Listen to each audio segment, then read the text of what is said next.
Hello friends, आज हम अपनी कैश फ्लो की वीडियो को आगे बढ़ाते हैं। बट आगे बताने से पहले मैं आपसे कुछ कहना चाहता हूँ।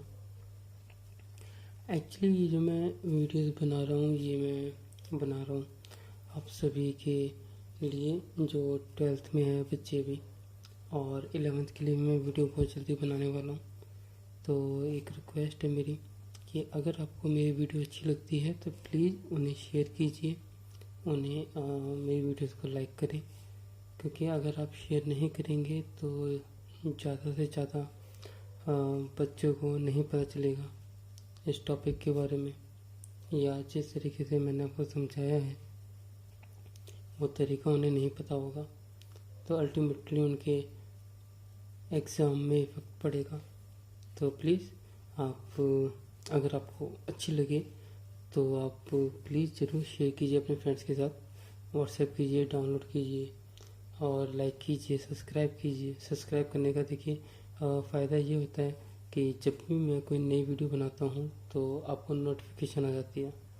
सो अभी ये मेरी स्टार्टिंग है, बट धीरे धीरे मैं सारी वीडियोस अपलोड करने वाला हूँ मैं आपको, जहाँ पर कैश फ्लो की पूरी वीडियोस होगी।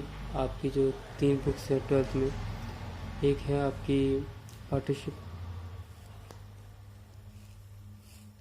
मैं लिख देता हूँ, एक है आपकी पार्टनरशिप और एक है आपकी कंपनी, और जो थर्ड है वो फाइनेंशियल, और ये फर्स्ट सेकंड देन ये थर्ड। यकीन मानिए कि तीनों की तीनों बुक्स बहुत इजी है। आपका जो सिलेबस होता है 12th का वो बहुत इजी होता है। अगर आपको 90 प्लस स्कोर करना है तो बहुत इजीली हो जाता है। Means easily in the sense कि अगर आपको टॉपिक समझ आ जाए तो अल्टीमेटली वैसे ही क्वेश्चंस आपसे पूछे जाते हैं हर बार। तो स्कोर करना इजी है, बस आपको थोड़ी सी मेहनत करने की ज़रूरत है। और कोई भी डाउट, कोई भी क्वेरी, कैसी भी प्रॉब्लम क्यों ना हो, आप मेरे साथ शेयर कर सकते हैं। आप मुझे बताइए, मैं कोशिश करूँगा उसको सॉल्व करने की। तो आगे की वीडियो स्टार्ट करते हैं। तो कैश फ्लो में आई थिंक आपने मेरी पहले की कैश फ्लो की वीडियोस देख ली होगी, जिसमें मैंने आपको बताया था कि कैश फ्लो क्या होता है और क्यों बनाते हैं। और इस वीडियो में हम सीखने वाले हैं कि कैश फ्लो बनाते कैसे हैं, जिसमें से मैंने आपको पहले बताया था कि हमारे पास जो 3 एक्टिविटीज़ होती है कैश फ्लो की, एक होती है, मैं शॉर्ट फॉर्म ज़्यादा यूज़ करूँगा यहाँ पर क्योंकि टाइम हमारे पास कम होता है, ऑपरेटिंग एक्टिविटी, फिर इन्वेस्टिंग एक्टिविटी, और लास्ट में जो होती है हमारे पास वो होती है फाइनेंसिंग एक्टिविटी। फाइनेंसिंग एक्टिविटी में एक ही बात है, ये 3 एक्टिविटीज़ होती है हमारे पास, जिसमें से मैं अभी आपको बताने वाला हूँ ये first operating activity. Operating activity और इन्वेस्टिंग, फाइनेंसिंग, इन तीनों एक्टिविटीज़ में अगर देखा जाए तो ऑपरेटिंग एक्टिविटी ही एक ऐसी एक्टिविटी होती है जो एक तो बहुत ज़्यादा लेंथी होती है और सबसे मुश्किल एक्टिविटी इसी माना जाता है। तो मैं आपको कराने वाला हूँ ऑपरेटिंग एक्टिविटी। ध्यान देना कि एक्चुअल वैसे तो ये मुश्किल होती है, बट स्टिल मैं आपकी कोशिश करूँगा कि आपको अच्छे से समझाने की। तो अगर आपको कोई भी डाउट आए तो मुझे कमेंट करके उसे आप क्लियर कर सकते हो वो डाउट। ओके, तो चलो ये स्टार्ट करते हैं। ऑपरेटिंग एक्टिविटी में मैंने आपको बताया था कि सबसे पहले जो आइटम आती है वो आती है हमारी नेट प्रॉफिट की। तो यहाँ मैं आपको वो आइटम बताने वाला हूँ, नेट प्रॉफिट। अब मेरे वर्ड्स ध्यान से सुनना, बिकॉज मैं यहाँ पे शॉर्ट फॉर्म यूज़ करूँगा। Net profit before tax and extra ordinary items. हमें सबसे पहले ये आइटम हमें पता करनी होती है, भाई नेट प्रॉफिट चाहिए होता है हमें बिफोर टैक्स और एक्स्ट्रा ऑर्डिनरी आइटम्स के। अच्छा, नेट प्रॉफिट हमें क्यों चाहिए होता है? मैंने आपको बताया था पहले कि कैश फ्लो में हमारे पास 2 टाइप की एक्टिविटीज़ होती, हम 2 तरीके से कर सकते हैं कैश फ्लो को। एक हम कर सकते हैं डायरेक्ट मेथड और एक हम कर सकते हैं इनडायरेक्ट मेथड। हमारे सिलेबस में इनडायरेक्ट मेथड होता है जिसमें हमें नेट प्रॉफिट को लेते हुए नेट प्रॉफिट को हमें रिकंसाइल करते हुए हमें कैश तक जाना होता है। तो कैश आपकी बैलेंस शीट में गिवन होता है, तो वहाँ तक हमें जाना होगा। सो नेट प्रॉफिट मीन्स ये कुछ इस तरह से है कि अगर मैं यहाँ पे आपको बना के दिखाऊँ,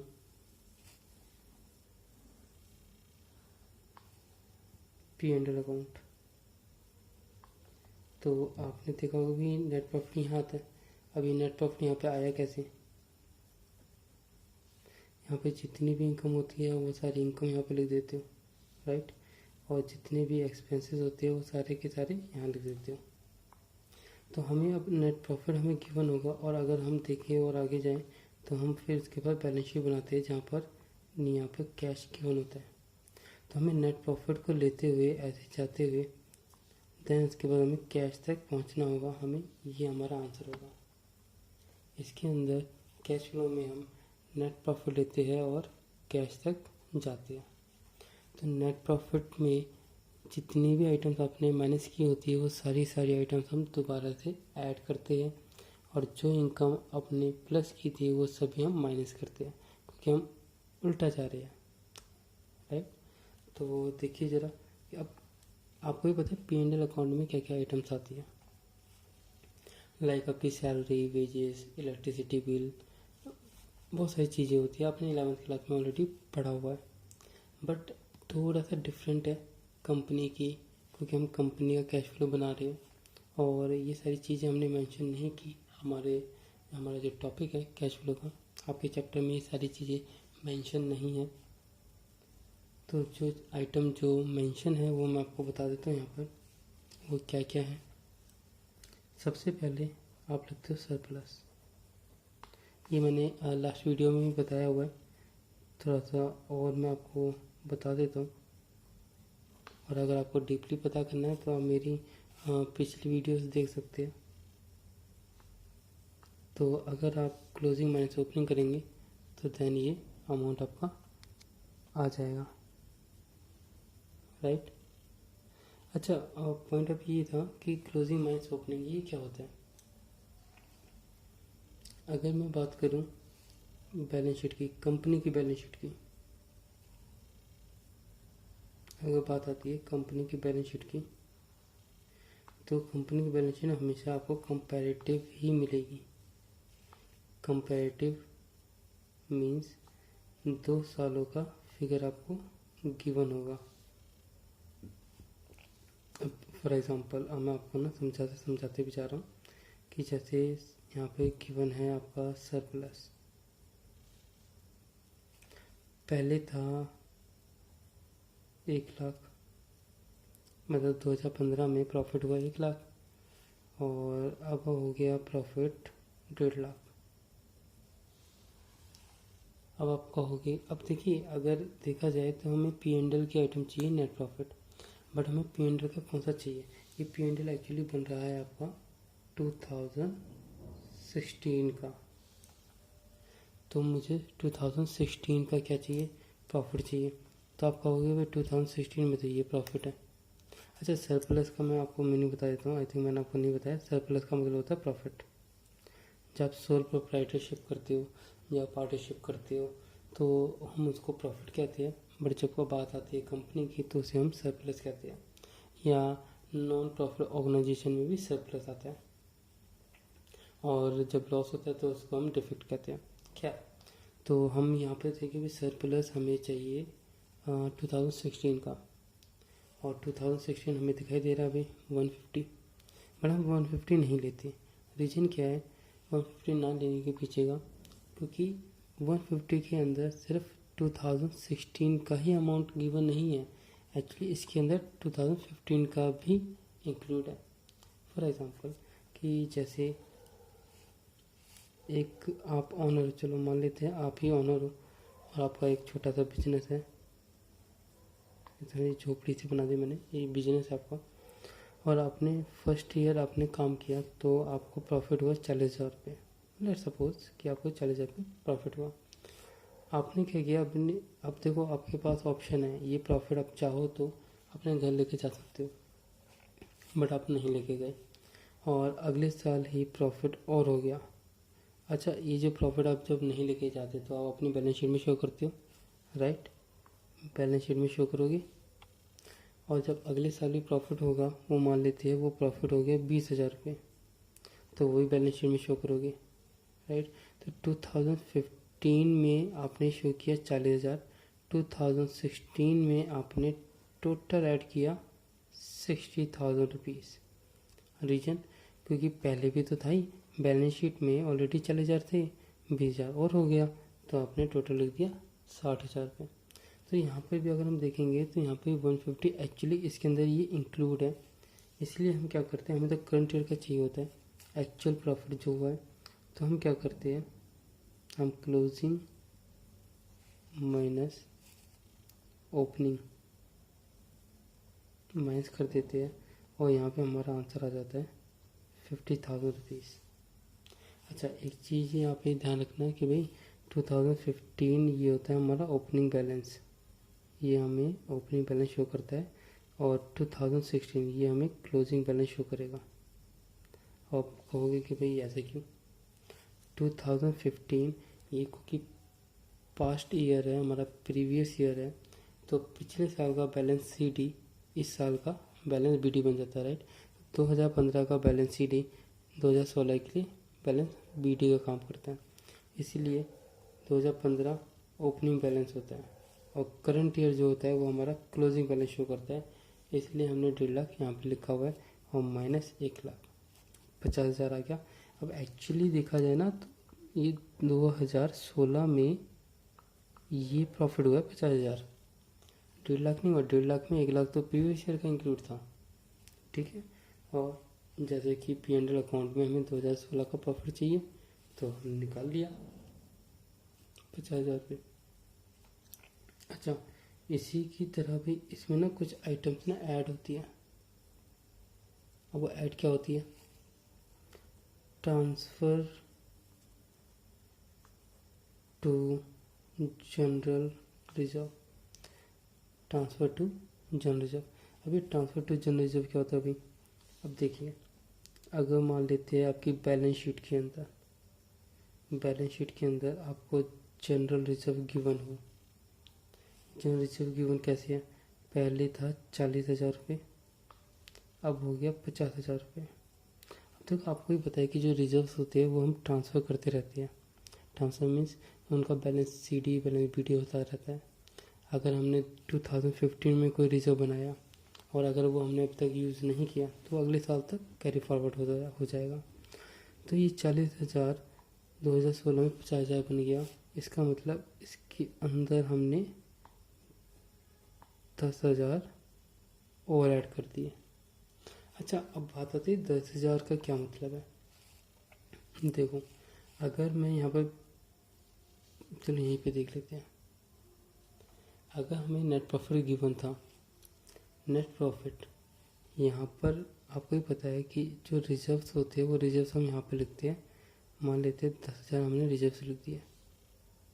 तो हमने क्या किया, देखो हमने नेट प्रॉफिट करंट ईयर 2016 के प्रॉफिट में से 2016 के प्रॉफिट में से आपने रिजर्व बनाया। तो 2016 के प्रॉफिट में से अगर आपने रिजर्व बनाया तो वही करंट ईयर का अमाउंट हम जाके यहाँ पर ऐड कर देंगे। करंट ईयर का ध्यान देना, यहाँ पर करंट ईयर का होना चाहिए। तो अगर बात आती है कि 50,000, तो 50,000 में 40,000 तो भैया प्रीवियस ईयर के इंक्लूड थे, हमें तो करंट ईयर का चाहिए, राइट। अच्छा देखो, आई थिंक आपको शायद क्लियर ना हुआ हो क्योंकि आपने मेरी पिछली वीडियो से ना देखी हो, तो मैं उनके लिए एक क्लियर कर देता हूँ कि जैसे हमें 2016 का P&L अकाउंट हमें गिवन है और हमें बैलेंस शीट भी गिवन है 2016 की, ठीक है। ये हमारा नेट प्रॉफिट, ये हमारा कैश, ठीक है। तो हमें कैश को लेकर नेट प्रॉफिट को लेकर हमें कैश तक जाना है, कैश का अमाउंट निकालना है हमें, ठीक है। तो कैश का अमाउंट निकालने के लिए हम क्या करेंगे, हम नेट प्रॉफिट में वो सभी आइटम्स कि हम ऐसे आए थे, अब हम ऐसे जाएंगे उल्टा, तब हमें पता चलेगा कि हमने नेट इनकम हमारी कितनी थी, उसके अंदर कुछ प्लस माइनस और करके फिर हम कैश तक पहुंचेंगे। तो हमें नेट इनकम चाहिए। तो अगर मान लो आपने फॉर एग्जांपल कि आपने 1 लाख रुपए आपने कमाए, जिसमें से 10,000 रुपये आपने रेंट दे दिया। तो अगर मैं आपसे कहूँ कि आपके पास कितना प्रॉफिट बचा, तो आपने कहा कि सर जो भी मेरी इनकम थी उसमें से मैंने एक्सपेंस माइनस किया तो मेरा प्रॉफिट आ गया। अब अगर मैं आपको कहूँ कि अपनी इनकम बताओ, तो आप क्या करोगे, अपने उस 90,000 में 10,000 और ऐड करोगे, फिर बोलोगे सर 1 लाख मेरी इनकम थी, राइट। तो यहाँ पर हमें इनकम निकालनी होती है। तो जब इनकम निकालेंगे तो सारी चीज़ें क्या हो जाएगी, वापस ऐड हो जाएगी। तो यहाँ पे देखो 50,000, पहले 40,000 था, अब हो गया 50,000, मतलब 10,000 हमने और ऐड किया अपने प्रॉफिट में से। तो जितना ऐड किया उतना वापस ले लो, उतना वापस ले लो, ऐड कर दो। अब देखो ज़रा, अगर आपने 10,000 रुपये इसमें डाले जब में, इसका मतलब आपने नेट प्रॉफिट में से निकाले थे, नेट प्रॉफिट में से आपने माइनस किए तभी तो ऐड किया। तो अगर आपने ऐड कर दिया तो हम क्या करेंगे, नेट प्रॉफिट में से माइनस कर रखा है तो वापस ऐड कर देंगे तो हमारी नेट इनकम आ जाएगी। अच्छा जी, तो हमने लिखा है यहाँ पर 10,000 रुपये। अच्छा, तो कुछ आइटम्स ऐसी होती है जो हम अपने प्रॉफिट में से, अब कह लो कि हम अपने नेट प्रॉफिट में से जो चीज़ें हम निकाल लेते हैं, ये नॉर्मल आपके प्रोविजंस एंड रिजर्व्स होते हैं जो हम अपने प्रॉफिट में से निकाल लेते हैं। अब जैसे देखो मान लेते हैं एक नाम है आपका प्रोविजन फॉर टैक्स।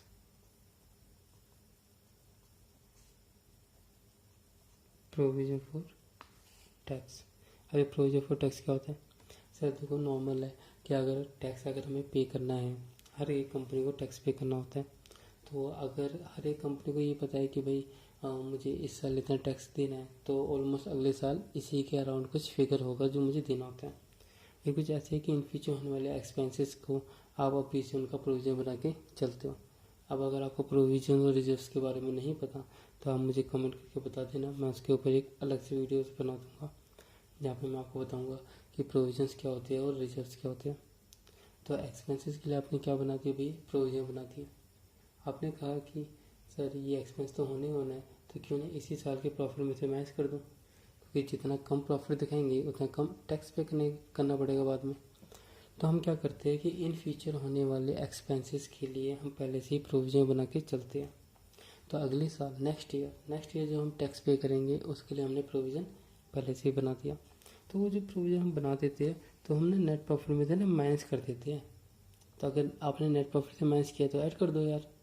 और वैसे कैश फ्लो के अंदर मैं आपको बता देता हूँ, आपका जो टॉपिक है उसमें जो आपका जो प्रोविज़न फॉर टैक्स है वो आपको करंट ईयर का ही लेना है, क्योंकि वो इस साल बनाते हो अगले साल पे कर देते हो, तो मीन्स वो कैरी फॉरवर्ड नहीं होता। आप कह सकते हो कि उसमें पिछले साल का कोई अमाउंट इंक्लूड नहीं होता, इसलिए हम क्या करते हैं उसका करंट ईयर का ले लेते हैं। कि अगर फॉर एग्जांपल बैलेंस शीट में आपको गिवन है, इस तरीके से अगर मैं थोड़ा सा इसको और बड़ा कर देता हूँ, अगर आपको गिवन है ऑलरेडी प्रोविजन फॉर टैक्स, मान लेते हैं मैं शॉर्ट फॉर्म ले देता हूँ provision for tax, 2 amount given होंगे, एक है 20,000, एक है 30,000। देखो अमाउंट से फ़र्क नहीं पड़ता कि वो इंक्रीज़ हो रहा है डिक्रीज़ हो रहा है, सिंपली देखो कि आपने 2016 के प्रॉफिट में से कितना माइनस किया। एक्चुअली आपने ये माइनस किया, ये हमारा करंट ईयर होता है, याद रखना 2016 हमारा करंट ईयर है। तो करंट ईयर का अमाउंट ही हम क्या करेंगे, इसमें दोबारा से ऐड कर देंगे। तो भाई कितना था ये, 20,000 रुपीज़ था, ऐड कर दो, ठीक है जी। अब देखो ये सारी चीज़ें हम ऐड कर रहे हैं, ये सारी चीज़ें हम ऐड इसलिए कर रहे हैं क्योंकि हमने पहले माइनस किया हुआ था, तो हमें नेट प्रॉफिट चाहिए before tax and extra ordinary items. तो नेट प्रॉफिट निकालते वक्त जो आपने माइनस किया था वो हम दोबारा से सारी चीज़ें प्लस कर रहे हैं, ताकि हमें नेट इनकम पता चल सके कि आपने एक्चुअल में कमाया कितना पूरे साल भर। अच्छा, तो कुछ आइटम्स और है इसके अंदर जो हम करने वाले ऐड, वो है आपका डिविडेंड। अब वो डिविडेंड क्या हो सकता है, वो डिविडेंड हो सकता है आपका प्रपोज्ड डिविडेंड हो सकता है वो आपका, राइट, आपका प्रपोज्ड डिविडेंड भी हो सकता है, वो आपका हो सकता है इंटरम डिविडेंड हो सकता है वो आपका, तो वो आपका इंटरम डिविडेंड भी हो सकता है। अभी प्रपोज डिविडेंड क्या होता है, इंटरम डिविडेंड क्या होता है। अब एक्चुअली अगर हम बात करें डिविडेंड की, सबसे पहले तो हम, सॉरी मैं यहाँ पे लिख देता हूँ, सबसे पहले तो हम ये सीखते हैं कि भाई डिविडेंड होता क्या है।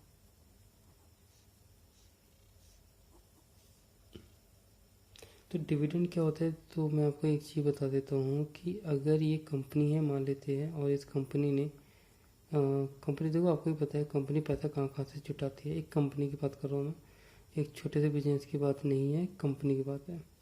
जैसे रिलायंस कंपनी, टाटा कंपनी, ये सारी जो कंपनीज होती है, ये पब्लिक से पैसा लेती है। किससे लेती है, पब्लिक से। ये पब्लिक से पैसा लेती है। और पब्लिक से पैसा लेने का मतलब क्या है, कंपनी अगर चाहे पब्लिक से तो दो टाइप से पैसा ले सकती है। अभी के लिए मान लेते हैं, एक है कि पब्लिक से भाई वो लोन ले ले, तो दो तरीके हमारे पास, या तो वो पब्लिक से क्या ले ले, लोन, या तो वो पब्लिक को कहे कि भाई आओ और मालिक बन जाओ हमारी कंपनी के। तो मालिक कैसे बनते हैं भैया, मालिक तो कैपिटल लगा कर ही बनते हैं। अगर आप कैपिटल लगाते हो तो आप मालिक बन जाओगे। तो कैपिटल लगाने के लिए क्या करना होगा, कैपिटल लगाने के लिए भैया कंपनी के शेयर्स खरीदने होते हैं। अब शेयर्स क्या होते हैं भाई, वो कंपनी में पढ़ेंगे हम, जो हमारे जो कंपनी का जो टॉपिक है वो हम कंपनी में पढ़ने वाले हैं। क्या, तो हमने क्या किया, हमने शेयर्स इशू कर दिए। अब मान लेते हैं कि आप गए और रिलायंस कंपनी के पास और आपने रिलायंस कंपनी के शेयर्स खरीद लिए, और उन्होंने कहा कि भाई मैं आपकी कंपनी का मालिक बनना चाहता हूँ। तो रिलायंस कंपनी कहती है कि ठीक है भाई मालिक बन जाओ, लेकिन उसके लिए आपको शेयर्स खरीदने पड़ेंगे। क्या, ठीक है भाई कितने के शेयर्स, क्या भाई एक शेयर है 10 रुपये का, आप देख लो आपको कितने खरीदने हैं। आपने कहा ठीक है भाई मैं 10,000 के शेयर्स खरीद रहा हूँ, तो 10,000 के 10 रुपये का एक शेयर, तो आपको कहाँ 1,000 शेयर्स आपको मिल जाते हैं। तो अब 10,000 की कैपिटल आपकी लगी हुई है। अच्छा, इससे आपको फ़ायदा क्या होता है, अगर पब्लिक कंपनी के शेयर्स अगर खरीदती है तो पब्लिक को क्या फ़ायदा होता है इससे, एक्चुअली रिटर्न में पब्लिक को मिलता है प्रॉफिट। क्या मिलता है, प्रॉफिट। अरे भाई अगर आपने किसी कंपनी के शेयर्स खरीदे, कंपनी ने क्या किया, आपके पैसों से बिजनेस किया, आपके पैसों से बिजनेस करके उसने कोई ना कोई प्रॉफिट अर्न किया, और वो प्रॉफिट आपको देती है। देखो बहुत ही बेस्ट एग्जांपल है जो मैं हमेशा देता हूँ बच्चों को, वो ये है कि अगर आप एक बिजनेस स्टार्ट करते हो, गोलगप्पे की रेडी लगाते हो, मान लेते हैं लेट से 5,000 रुपये आपने इन्वेस्ट किए और आपने गोलगप्पे की रेडी लगाई। थोड़ा फनी है बट स्टिल आपको अच्छे से समझ में आ जाएगा। मैं बात करूँ यहाँ पे कैपिटल की, कि आपने गोलगप्पे की रेडी लगाई और आपने 5,000 रुपये इसमें लगा दिए। तो 5,000 क्या है, आपने कैपिटल लगाई, राइट। तो अगर आप शाम को जाते हो, अगर आप शाम को गए और आपने भाई गोलगप्पे बेचे, और सडनली अगर आप कहो कि नहीं यार मुझे तो मेरी कैपिटल मुझे वापस चाहिए, तो मुझे बताओ आपको कैपिटल कैसे वापस मिलेगी। आपने तो उन पैसों से रेडी खरीदी और सामान वामान रख दिया यहाँ पर। तो एक ही रास्ता है पैसे वापस लाने का, या तो आप अपने बिजनेस को बेचो, मतलब रेडी जो भी आपने सामान खरीदा था वो सारी चीज़ें बेच दो, तभी आपको मिलेगा। इन द सेंस क्या है कि आपको अपना बिजनेस बंद करना पड़ेगा अगर आपको अपनी कैपिटल वापस चाहिए तो, राइट। तो कैपिटल का मतलब यहाँ पर ये है। तो कैपिटल तो आपको वापस मिलेगी नहीं, तो कैपिटल की जगह क्या मिलेगा आपको, प्रॉफिट, नॉर्मल प्रॉफिट होता है। तो जब बात आती है आपकी पार्टनरशिप की और सोल प्रोप्राइटरशिप, तो ठीक है इट्स ओके, प्रॉफिट होता है। पर जब बात आती है पब्लिक शेयर्स की, तो शेयर्स में आपको क्या मिलता है, डिविडेंड। और डिविडेंड हमारे दो टाइप के होते हैं, एक होता है प्रपोज डिविडेंड, एक होता है इंटरम डिविडेंड। अभी एक्चुअली होता है क्या, मैं आपको एक एग्जांपल से समझाने की कोशिश करूँगा। तो मान लेते हैं ये एक टाइम पीरियड है, यहाँ पर बिजनेस ने स्टार्ट किया। एक्चुअली हुआ क्या है, देखो पब्लिक से पैसा लिया, पब्लिक से पैसा लेने के बाद बिजनेस स्टार्ट हुआ, और ये डेट है आपकी 2015 अप्रैल 1 को बिजनेस स्टार्ट हुआ, और ये ख़त्म हुआ आपका 2016 मार्च 31 वो बिजनेस यहाँ आ गया, राइट। तो 1 साल का टाइम पीरियड है। अब हुआ क्या कि अगर मान लेते हैं, मैं डिविडेंड की बात कर रहा हूँ, कि मान लेते हैं कि 3-4 महीने में ही इतना प्रॉफिट अर्न कर लिया बिजनेस ने कि भाई उसके जो शेयर होल्डर्स है वो क्या है, उनकी डिमांड हो जाती है। या आप ये कह लो कि जो कंपनी को जो चलाते हैं मेंबर ऑफ डायरेक्टर्स, उन्होंने कहा कि भाई हमें ऑलरेडी इतना प्रॉफिट हो गया 3-4 महीने में, तो अभी तो पूरा साल बाकी है, क्यों ना ये प्रॉफिट हम अभी अपने शेयर होल्डर्स के बीच में डिस्ट्रीब्यूट कर देते हैं। और आप कहोगे कि सर डिस्ट्रीब्यूट करने का क्या फ़ायदा होता है? सर बड़ा फ़ायदा होता है डिस्ट्रीब्यूट करने का। जो कंपनी जितनी ज़्यादा डिविडेंड पे करती है, अल्टीमेटली उसके शेयर्स का मार्केट प्राइस हाई हो जाता है। तो अगर कंपनी को अगर बीच में ही, साल के बीच में अगर अच्छा खासा प्रॉफिट होता है, तो वो एज अ डिविडेंड बीच में बांट देती है। अब देखो, देखने वाली बात ये है कि चलो अप्रैल हो गया, आपका अगस्त तक चलो चल गया, ये अगस्त तक भी इतना प्रॉफिट हो गया कि भाई कंपनी ने कहा कि भाई इतने प्रॉफिट के क्या करेंगे, बांट देते हैं। तो साल के बीच में, अगर ईयर के बीच में अगर हम डिविडेंड बांटते हैं, उसको हमने नाम दिया है इंटरम डिविडेंड। क्या नाम दिया है? इंटरम डिविडेंड का नाम दिया है। और जो साल के एंड में होता है वो से हम कहते हैं प्रपोज डिविडेंड। अच्छा, इसका नाम प्रपोज डिविडेंड क्यों, इंटरम डिविडेंड ये क्या है? इंटरम डिविडेंड मीन्स वो डिविडेंड, वो प्रॉफिट जो हम साल के बीच में ही बांट देते हैं। और प्रपोज डिविडेंड कौन सा डिविडेंड होता है? प्रपोज डिविडेंड देखो, क्योंकि ईयर का एंड हो चुका है, तो शेयर होल्डर्स और आपके जो एमडी होते हैं, क्योंकि यहाँ पे कौन चलाते हैं इनको?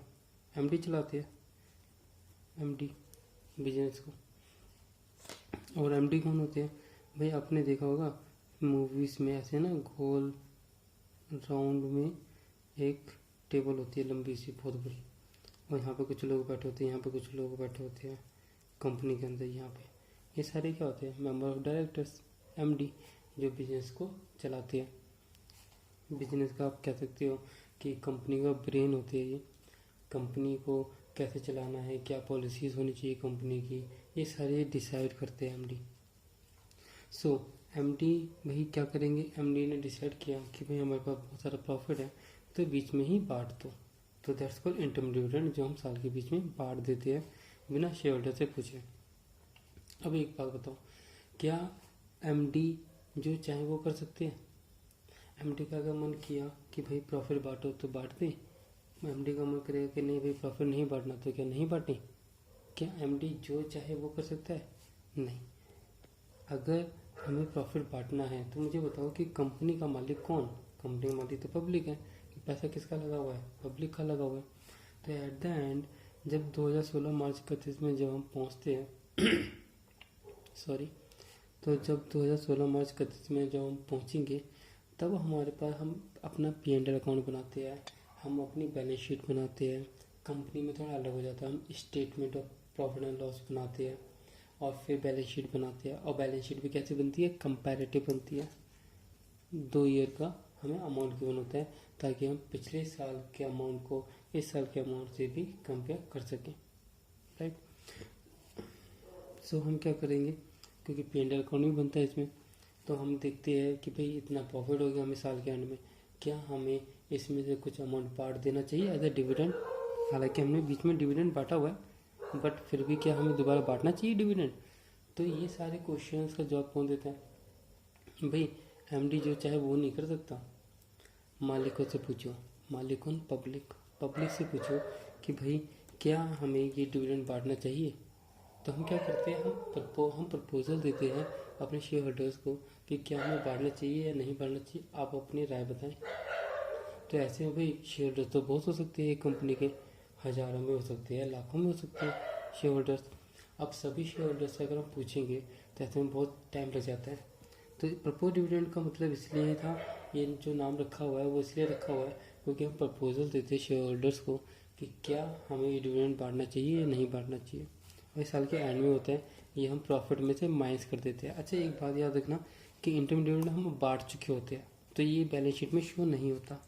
मैं लिख देता हूँ यहाँ पर, ये बैलेंस शीट की अगर मैं बात करूँ तो बैलेंस शीट में शो नहीं होगा, जबकि ये बैलेंस शीट में आपको शो मिलेगा। ये बैलेंस शीट में आपको पक्का देखने को मिलेगा, बिकॉज ये हमने प्रपोजल दिया है और इतना अमाउंट हमने साइड में रखा हुआ है प्रॉफिट में से, जो कि हमने अभी तक नहीं बांटा। अगर सभी शेयर होल्डर्स की तरफ से या मोस्टली शेयर होल्डर की तरफ से हाँ में आंसर आता है तो हम इसको बांट देंगे। ओके, सो इसलिए इसका नाम रखा है हमने प्रपोज डिविडेंड, और इसका नाम हमने रखा है इंटरम डिविडेंड।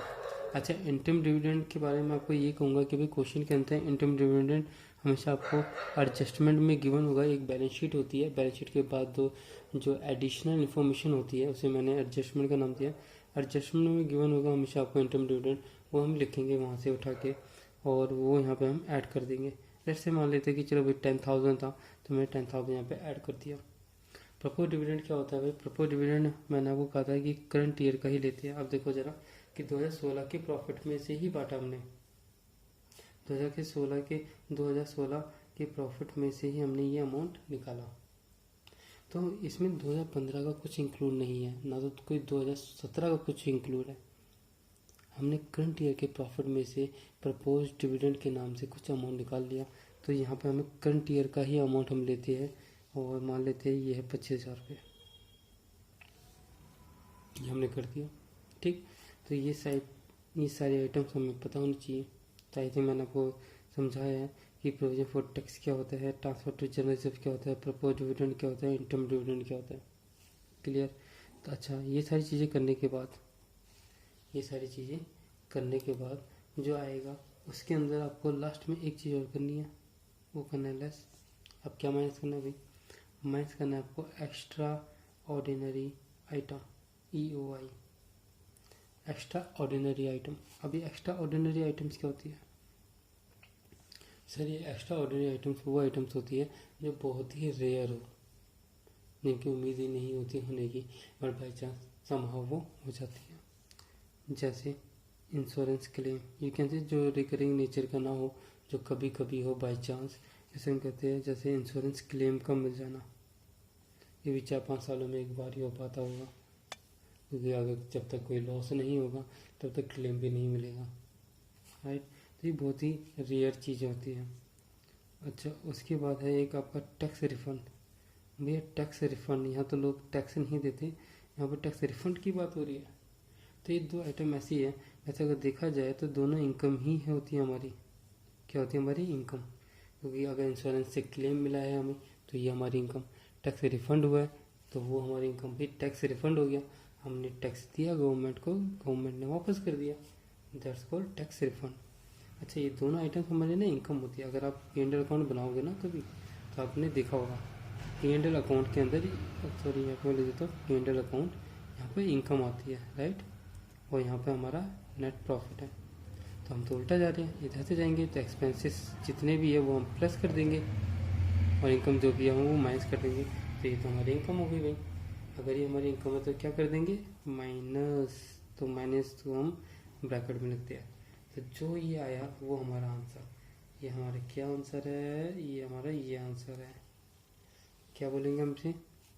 हम बोलेंगे net profit before tax and extra ordinary items. ठीक है फ्रेंड्स, तो ये हमारा कुछ टॉपिक था कि ये सारी चीज़ें कैसे कैसे आती है, कहाँ कहाँ से आती है, और ये net profit before tax and extra ordinary items होता है क्या, राइट। तो आई थिंक मैंने आपको एक्स्ट्रा ऑर्डिनरी आइटम्स ही बता दी, जो बहुत ही रेयर होती है, बहुत ही कम होती है। और ये हमारे कैश फ्लो की बुक में से 2 आइटम अभी तक देखने को मिली है। अगर आपके नॉलेज में कोई हो तो प्लीज़ मुझे बताना, तो डिस्कस करेंगे इसके ऊपर भी। यहाँ पर इंश्योरेंस क्लेम और टैक्स रिफंड, ये दोनों ही इनकम होती है हमारी।